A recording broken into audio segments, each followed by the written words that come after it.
Hey, mambo vipi? Karibu sana katika channel yangu ya YouTube. Tunaendelea na kujifunza HTML language na bado tupo katika kipengele cha form katika HTML, namna gani ya kuweza kutengeneza form, na tumeshaanza kujifunza baadhi ya form controls, na leo tutakwenda kujifunza jinsi gani ya kuweza kutengeneza checkbox katika form zetu. Katika video iliyopita tuliweza kujifunza namna gani ya kutengeneza form control ya radio button na tukaoneshana vizuri tu na tumeelewana vizuri namna gani ambavyo inatengenezwa.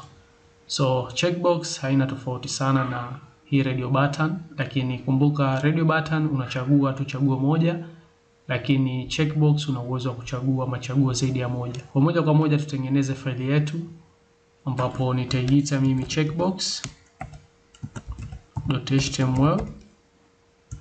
Click enter. Then baada hapo tutaweka HTML skeleton yetu kama kawaida, na katika title yetu ya page yetu hii wacha tuiite checkbox. Okay. Then baada hapo kinachofuata ni kutengeneza form yetu, na tunaanza na element ya form kama tunavyoelewa. Then katika element ya form kunakuwa na attribute mbili kubwa, kunakuwa na action, lakini pia kunakuwa na method. Nadhani tunaelewana hapa tukiongelea hizi attribute mbili, tayari tumeshajifunza huko video zilizopita. So ndani humu tutaweka checkbox yetu, na mimi nitatumia mfano mdogo tu wa kuweza kufahamishana hii element inayotumika ya input na attribute ambayo inakusanya hadi kuweza kutengeneza ile checkbox. So moja kwa moja tunatumia input kama ndio element yetu, lakini ndani yake humu tunakuwa na attribute yetu ya type. So tumeshajifunza attribute hii na tumeona the way inavyotumika, na kuna aina nyingi hapo na uwezo wa kutumia attribute hii, mfano button, checkbox, color, date time.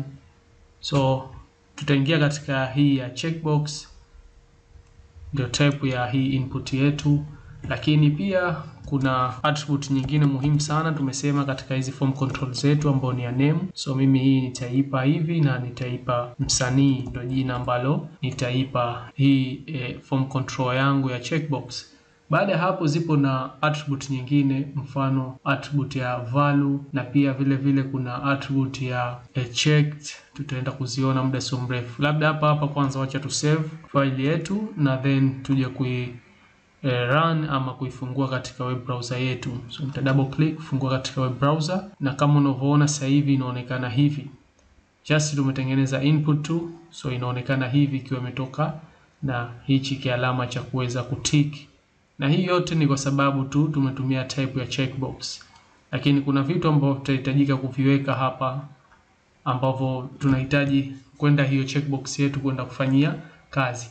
Kwa kitu cha kwanza wacha tuweke paragraph hapa, ambao paragraph hii itakuwa ndani yake imebeba ujumbe: chagua wasanii wawili unaowapenda. Okay, just simple tu, ujumbe huu hapa. Then nitachukua hii input control yangu, nitaicut kama hivi na nitaipaste humu ndani. So baada ya ujumbe huu wa juu tunahitaji hapa, let's say i break kwanza, then ifate hiyo input form control yetu hapa chini.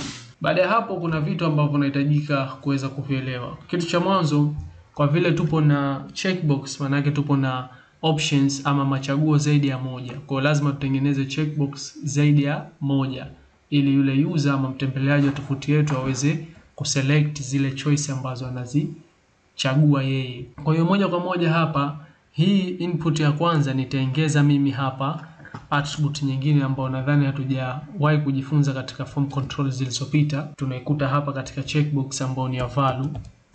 Attribute hii itabeba value ya hiyo checkbox yako. Endapo ikisubmitiwa fomu yako, user ka select hiyo checkbox, basi itaenda kuchukua name na value, ndizo ambazo zitakwenda katika server yetu kule backend na kuweza kufanywa kazi katika zile logic ambazo tutakuwa tumetengeneza kule katika backend yetu. So value nitaweka mimi value ya kwanza hii, pengine checkbox hii ni msanii wa kwanza ambaye tuseme ni Harmonize. Okay, then tutaweka hapa mbele huyu ni Harmonize. Kisha baada ya hapo tuweke vizuri Then baada ya hapo tutachukua hii input type yetu, copy control C na tutapaste hapa chini, tutazipaste angalau zifike 4 kama hivi. Then huyu wa pili atakuwa ni tuseme ni Diamond, okay. Then huyu wa tatu tuseme ni Alikiba.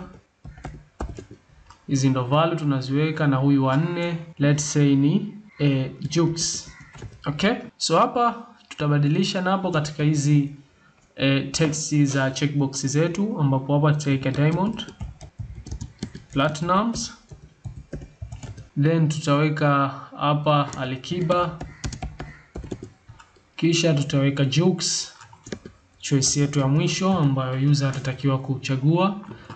So nita save control S kuweza kusave, then nitakuja katika web browser yangu, nita refresh, na kama unavyoona imetoka paragraph yetu, chagua wasanii wawili unaowapenda. Then tukaweka hapa checkbox yetu ya kwanza ambayo imebeba Harmonize, checkbox yetu ya pili Diamond Platnumz, checkbox yetu ya tatu Alikiba, na ya 4 ni Jux. So hapa user atakuja ataclick, atatia tiki kuweza kuselect wale wasanii wawili ambao yeye anawapenda. Kwa kila mtu atakuwa na machaguo yake. Inawezekana mmoja akaja akachagua Harmonize na Jux, ama mwingine akaja akachagua Harmonize na Diamond Platnumz, ama mwingine akaja akachagua Alikiba na Diamond Platnumz. So ana uwezo wa kufanya hivyo kulingana na machaguo ya mtu mwenyewe. So hivyo ndivyo checkbox ambavyo inatengenezwa.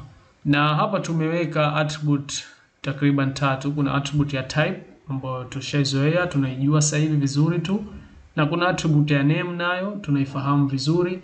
Na ukiangalia hapa katika name, hizi zote zinafanana, msanii, kwa sababu sisi tunaenda kuhitaji kuchukua value za hii checkbox. Kwa hiyo zote zitakuwa na name sawa. Then kuna value ndipo ambapo zinatofautiana. Value ya input ya kwanza, value ya input ya pili, value ya input ya tatu na ya 4 zipo different, kwa sababu mtu akiclick hii checkbox ya Harmonize, value itakayoenda ni hii ya Harmonize, lakini pia akiclick checkbox ya Diamond, na value itakayoenda huko ni ya Diamond na Harmonize, na hizi nyingine hazito kwenda katika server. So hivyo ndivyo ambavyo unaweza kutengeneza checkbox katika fomu yako. Na kuna attribute nyingine ambayo tulitumia katika radio button, kama unakumbuka, hii ya checked. Attribute hii kikubwa ambayo inakwenda kufanya endapo browser yako ita refresh, basi hizo checkbox una uwezo wa kuziweka ziwe default nyingine. I mean kabla ya mtu kuchagua tayari iwe pengine kuna nyingine tayari zimeshatiwa tiki. Kwa mtu ana uwezo wa kuondoa tiki na akachagua anazotaka yeye, ama kama hatochagua itaenda hiyo ambayo imekuwa checked kama hivi. Kwa hapo tukiweka attribute hii checked, okay, acha nichukue hii niweke katika hii input ya Jux huko, control V, then sawa na checked value yake. Nita save control S. Nikija katika browser yangu, kama unavyoona mwanzo ilikuwa page yetu ikifunguka ilikuwa hamna checkbox yoyote ambayo inakuwa ticked, lakini baada ya kuweka hii attribute ya checked, tayari sasa hivi nikirefresh hapa browser yangu, basi umeona hii ya Jux inakuwa selected, inakuwa imechaguliwa kabla hata ya yule user kuweza kuchagua za kwake mwenyewe. Lakini pia ana uwezo wa kuondoa tick akachagua za kwake mwenyewe ambazo anahitaji, lakini siku zote browser yake ikirefresh ikifunguka, basi ile page yake itaenda kutia tick ile checkbox ambayo imewekwa attribute hii ya tick. Inatokea sometime unahitaji kuweza kutumia hii attribute, na utakapokuwa unafanya kutengeneza web application mbalimbali, website mbalimbali, basi utakwenda kuona wapi ambapo hii checked inatumika sana, na utakutana nayo sana tu na utaweza kuitumia, itakusaidia sana. So ni vizuri kuweza kuelewa kazi ambayo inafanya. So nadhani katika video hii tuishie hapa katika form control hii ya checkbox. Kama una maswali yoyote na maoni yoyote utaniwekea katika sehemu ya comment na tutaweza kuongea vizuri huko, na tukutane katika video ambayo itafuata. Tutakuja kujifunza form control nyingine baada ya kuweza kumaliza hii checkbox na kuona the way ambavyo ina display katika web page yetu. Asante sana, share na wengine wapate kujifunza pia. Usikose video itakayofuata.